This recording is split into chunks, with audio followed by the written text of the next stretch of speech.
Hey,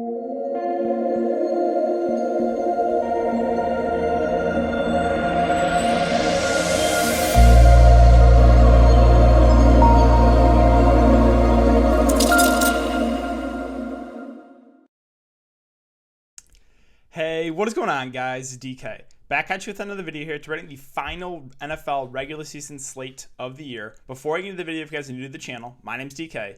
I make daily videos breaking down NBA, NFL, PGA, and esports daily fantasy sports slates.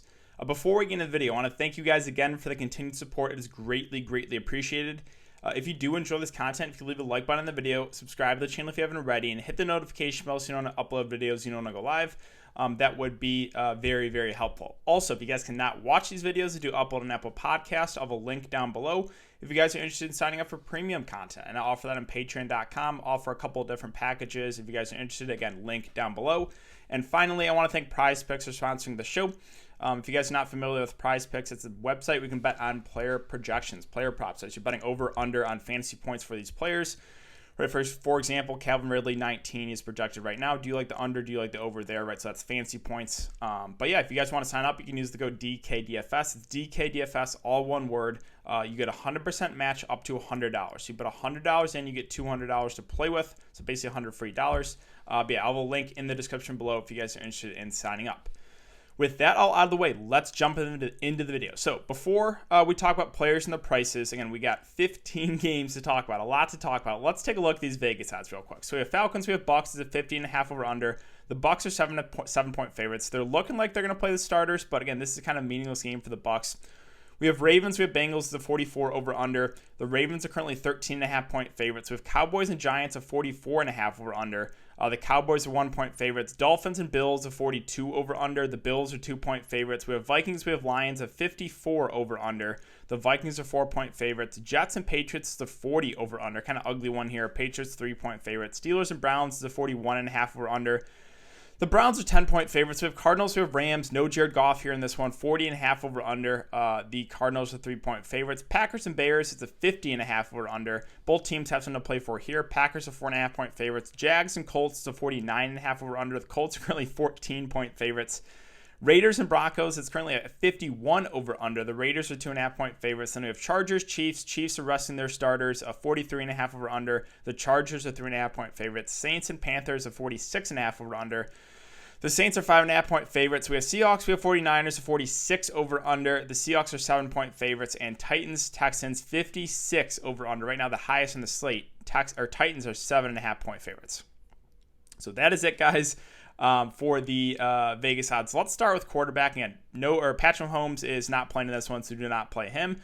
We have Lamar Jackson at 8K in a good match against the Bengals. I think firmly in play at the top just because of his rushing ability, right? 94, 124, and 80 yards in the ground in 3 of the last 4 games, and they have something to play for here, right? They're fighting for a playoff berth, so I think Lamar Jackson definitely a viable play. He's at over 20 fantasy points in the last 4 games. So, yeah, I think he's playable in both formats. I do like Deshaun Watson a good amount here at 7-7. Sure, they have nothing to play for, but he should be full go. And, again, good matchup here, 56 over under. This one, there should be a good amount of points scored. And as I always say with this Houston, with Deshaun Watson, is the defense is absolutely terrible. So most games they are playing from behind. I do like Watson a good amount there at 7-7. Playable in both formats. Josh Allen as well. Again, the Bills have something to play for here at 7.6K. So I think he looks like a pretty solid play at the top. He's had 34, 40, and 35 fantasy points in 3 of the last 4 games. He's a guy that can get it done a bit on the ground as well. So do like Josh Allen at the top. Again, him, Watson, Lamar Jackson for me. Kyler against the Rams, more of a secondary play for me. I think Aaron Rodgers is definitely in play. Again, Packers still fighting for playoff positioning here. So I think even in a tougher spot against the Bears defense, he is definitely a viable at that price in both formats. Not super interested in Russ against the 49ers or Tom Brady. I know I like the matchup. I'm just not fully convinced these Bucs starters play the whole game. Justin Herbert 7-1 is decent, and he seems priced about right. The Chiefs are resting their starters, so this is a game the Chargers, probably are playing from ahead. Again, secondary play for me, not a priority. Don't mind Tannehill at 7K. For me, though, I'd probably rather get to Deshaun Watson. You kind of need the game script to go in his favor. If they are playing from behind, that's kind of when you want to target Tannehill. If they're playing from ahead, they're more of a run first team. So there's some risk involved in Tannehill. I would probably just rather get to Deshaun Watson on the other side. Let's see. Other options at quarterback. Don't mind, the quarterbacks in this Minnesota-Detroit game. This game is two pretty bad defenses. Kirk Cousins at 6'3". You have Stafford, who looking like he's going to play at 5'6". They're interesting, kind of contrarian plays. You need guys for cheap, and Stafford expected to play. Cheaper options at quarterback. Not a ton I like. I think I will probably be spending up a quarterback. I mean, you can punt Trubisky. Again, Bears fighting for a playoff spot here. This is a game they're probably playing from behind, so don't hate the punt with Trubisky. But, other than that, probably not going to get to anyone else. So, really, for me, quarterback, again, I'm probably going to spend up on one of these top guys, with Lamar or Watson or Josh Allen or Aaron Rodgers, right? That's where my main interest lies. Now, running back, I think you can go a lot of different ways here. You have Kamara with COVID. We'll talk about those New Orleans running backs. Derrick Henry's at 9.4K. I think he looks like a good option in GPPs. Love the matchup for him. They should be playing from ahead. And Houston's defense is absolutely terrible. So I think Derrick Henry looks like a really good option at the top. The one downside I always say is the floor is somewhat low with him if the game script does go in his favor, right? Kind of like we saw against Cleveland and against Green Bay. In games they fell behind, he just doesn't have a ton of upside. In games they're playing from ahead, right? We've seen some massive games that he should be playing from ahead in this one. So I think Henry firmly played at the top in both formats. We'll talk about the Minnesota backs. No Dalvin Cook and still no Christian McCaffrey. I think Montgomery's still a decent option at 7.7. He's just getting a lot of volume. He's involved in the passing game. I don't think he's going to be super popular on the slate. But, I mean, just look at his last 5 games. 28, 27, 27, 32, and 20 fantasy points. I think he's still in play in both formats, to be honest. The Cleveland running backs going against Pittsburgh, I'm probably not going to go there. Now, Eckler, my issue here is, yes, there's no Keenan Allen, but they utilize 3 backs. So it looks like they're kind of like easing up on Eckler's workload. So that makes him a lot riskier at this price. Definitely not a priority for me. Now, Jonathan Taylor, I do like the matchup a lot here. They should be playing from ahead here against the Jacksonville team. So I think he is playable. In both formats, you can make the argument just because the matchup. He's had 91, 150, 83, and 74 yards in the ground. So, yeah, Taylor does have some upside here in a really, really good matchup. Let's see, other options. David Johnson, price is coming up. He has had some good games recently, but 6'8", that feels about right. Not saying he's out of play, but definitely, again, not someone I'm trying to jam in. I think Myles Gaskin looks like a decent play in Miami, playing for something here. He is kind of their bell cow back when healthy. He's going to get probably about 15 carries, 15-plus carries. He's involved in the passing game. So I do think Myles Gaskin's a pretty nice play in the mid-range. Also, I've mentioned DeAndre Swift at 6'3". He is definitely clearly their number one back for Detroit. And, they've been easing it up on an AP's workload. So DeAndre Swift is a guy that I think does get extended a bit more in this game. I think does have some upside here. Don't think he's going to be super, super popular, but kind of like him in the mid-range. Again, Mike Davis, doubtful. Christian McCaffrey, doubtful. Alexander Mattison at 6'1", I actually think is a pretty decent option. With no Dalvin Cook, he should be, their workhorse back. In that game against Seattle, when Cook was out, he had 20 carries for over 100 yards. So this guy is still a pretty talented running back. The matchup is really good here. I don't know if he's going to be super, super popular. I think Madison is a guy that we can look to in the mid-range. Cam Akers, got to keep an eye on this. He practiced. We'll see if he's able to go. If he's out, we have no Henderson too. Then we can look to Malcolm Brown for value. If he's in, I'm just a little bit worried they might take it easy again with a high ankle sprain. So there's some risk involved here with a guy like Cam Akers. Don't mind Jeff Wilson Jr. Again, in that last game, he was their bell cow back. He had 22 carries. The matchup is pretty solid against Seattle, but will they be playing from ahead is the question. So Wilson is someone we can look to in the mid-range for sure. Other options at running back, let's see. Scrolling down a bit, Melvin Gordon with no Philip Lindsay. I think he is a guy that will get a majority of the carries, kind of like we saw that last game.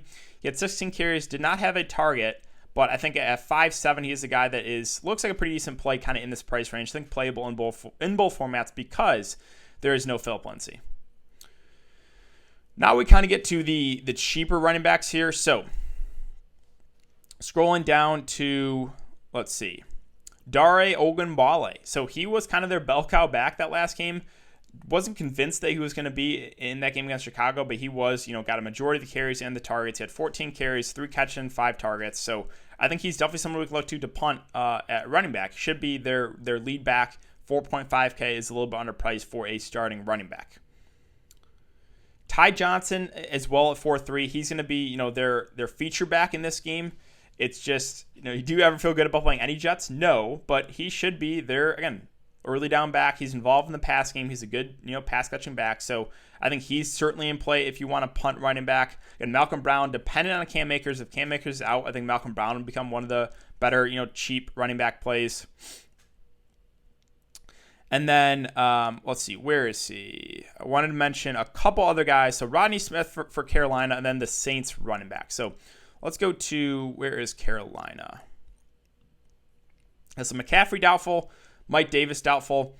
I think Rodney Smith is looking like he's going to serve as their primary back. He was already involved a bit with Mike Davis playing. Now he should get, kind of bell cow duties here. And at min price, I think he looks like one of the better cheap plays on the slate. So definitely have interest in Rodney Smith. And then finally, let's go to the Saints. So Saints, basically all their running backs are out. Ty Montgomery, and it's basically a practice squad running back called up. So hopefully we get some sort of clarity on this. But, if Ty Montgomery is going to start at 4K against Carolina, I think he looks like one of the best values on the slate. But will we get that again? They have Taysom Hill they could use even a bit. So we'll see what they do with the Saints. Hope we get some sort of clarity on this. But yeah, there's definitely a lot of decent value plays at running back on this slate. Wide receiver, so obviously Devontae at the top, even in a tougher matchup. It's just been playing in every single slate. Love his upside, so yeah, no issue there with Devontae. Calvin Ridley's a fine option too. Probably would prefer Devontae, but with no Julio Jones, he's had basically averaging double-digit targets. He's had over 100 yards in the last 4 games. So, yeah, don't mind Calvin Ridley there at the top either. Again, Chiefs guys, they're going to rest the majority of the starters. I think Stephon Diggs looks like a really good play at 8.1K. 10, 14, 13, 11 targets. And, again, he has Josh Allen as his quarterback, and the Bills are just a team that don't like to run the ball. So, do like Stephon Diggs a lot at that price. Hopkins against the Rams is probably a pass for me. Don't mind Al Robinson at 7.7. I think the ownership won't be as high, but if you want to go like a Green Bay stack and run it back with someone, or if you want to go a Trubisky stack with Allen Robinson and run it back with a guy, Devontae Adams, I don't think that's the worst idea for tournaments. Right, this game definitely has some upside, so Allen Robinson definitely viable there at 7.7. The Minnesota receivers I don't mind either. Jefferson and Thielen. This is a great matchup here, and when they do pass the ball, you know where it's going, right? It's the 2 wide receivers or the tight end. So I do like their upside here, even at 7.6 for Jefferson and 7.4 for Thielen. I think they're firmly in play. Now, with these Tampa Bay receivers, I'm just a little worried about the playing time, right? They have nothing to play for here, so will they get the full game? I'm not convinced, so I would put them all more in a GPP category for me. I think A.J. Brown looks like a decent option and great matchup here. Houston just cannot stop anyone. If you want to pivot off of I think somewhat popular Derrick Henry, you could look to A.J. Brown in this passing game. He'd probably be where I'd look to if I want to pivot off of him. I do like Brandon Cooks a lot at 6'9". He's probably the guy to pair with Deshaun Watson if you do go Watson. I mean, we could look to a punt play like Chad Hansen, who didn't do a whole lot last week, but still basically played the entire game. So I do like Cooks, like his upside. Again, I think you could definitely run a stack like Watson, Cooks, run it back with Derrick Henry. So yeah, I think I like him in the mid-range. Let's see. Other options at wide receiver. Next tier is not amazing. I don't mind Amari Cooper at 5.8. Price seems a little bit underpriced. Definitely has some upside there. Scrolling down a bit, again, this mid-range is not great for me. I think Sterling Shepard at 5.2 just because of the matchup and, 7, 12 targets. I think he's someone that looks decent. I also can't talk, like Marvin Jones Jr. Only if Stafford plays, though. If Stafford is out, I'm not playing Marvin Jones Jr. If Stafford is in, I actually like him a good amount here at 5.1. So this play is strictly dependent on the status of Matthew Stafford. Russell Gage has been their number 2 receiver with no Julio Jones. 8, 7, 10, 5 targets. He's a decent option, but again, not a priority for me. Mike Williams, no Keenan Allen, I think is firmly in play. He had 10 targets the last game. Does, have a somewhat low floor. He's very injury prone, but can break a long one. So like him for GPPs. Let's see. Chenault, there's no DJ Chark, so the Jacksonville wide receivers are all pretty cheap. 11, 6, and 7 targets for Chenault. He's probably my priority if I'm going to pick one of these Jags wide receivers. I think he has the most upside. Also, they'll give him a carry or two at times. So 4.2K, kind of like that. I do have interest in McCole Hardman. Again, they're resting the top 2 wide receivers, so he should be like their de facto number 1 wide receiver. He's pretty talented and has a lot of speed, so could break one. Chad Henne's not like a terrible backup, so I think like McCole Hardman is still viable here at 4.2K. Kind of like his upside. I also like Jerry Jeudy for value at 4.2. He had 15 targets at last game, 6 catches. But this is a good matchup, and again, he is still a pretty talented receiver, just a fact of can Drew lock in the ball, but I like him for value at that price. Don't mind Darnell Mooney, too, at 4-1. Again, he's playing a majority of the game. This is, again, Chicago's playing for something here. They should be playing from behind, so I think Mooney is someone I'm looking to for value. Again, mentioned Chad Hansen. He didn't do anything that last game, only 1 catch and 3 targets, but still played 96% of the snaps, and Houston's just a team that they're always playing from behind. It's a good matchup, so he's someone I think is a viable value play. The other Chargers wide receivers with Johnson and Guyton I think are viable. Again, with no Keenan Allen, those 3 wide receivers and Williams, Johnson, Guyton all should play a majority of the game. Other options, so John Brown, it's looking like he should be full go here. I think he's one of the better value plays on the board at 3.6. Again, assuming he is full go, I just think that this is too cheap. So John Brown is definitely one of my favorite value plays. I think he's going to be pretty popular. You don't necessarily have to play him. There's other plays you can look to pivot in this range. We have like Lynn Bowden. Again, if the top 2 wide receivers from Miami are out, we could look to him for value, but that's dependent on injuries. Again, like Cole and Conley are the other wide receivers for the Jags. They're still viable punts. Should play majority of the game. I think I prefer Chenault, but those guys, you can look to them. And then, you can look to, like, Mims is at the flat min. He still is playing a majority of the game. I kind of have interest in Richie James at 3-1. San Francisco pretty thin at wide receiver. And it's a good matchup. So I think Richie James is also someone to look to at very, very cheap. But that's about it. So, wide receiver, there's a lot of options, right? There's a lot of punt options in play if you want to save some salary. Tight end, again, I'm not going to get to Kelsey. Don't think he plays in this one. Waller at 7-1 is in play just because tight end's a very weak position, and we should expect, full go for Darren Waller. So that's the reason he's in play at the top. Kittle at 6K, limited him to about 50% of the snaps, but again, tight end is a pretty weak position. Like his upside, San Francisco is really thin at wide receiver, so Kittle firmly in play at that price. I do like Hawkinson.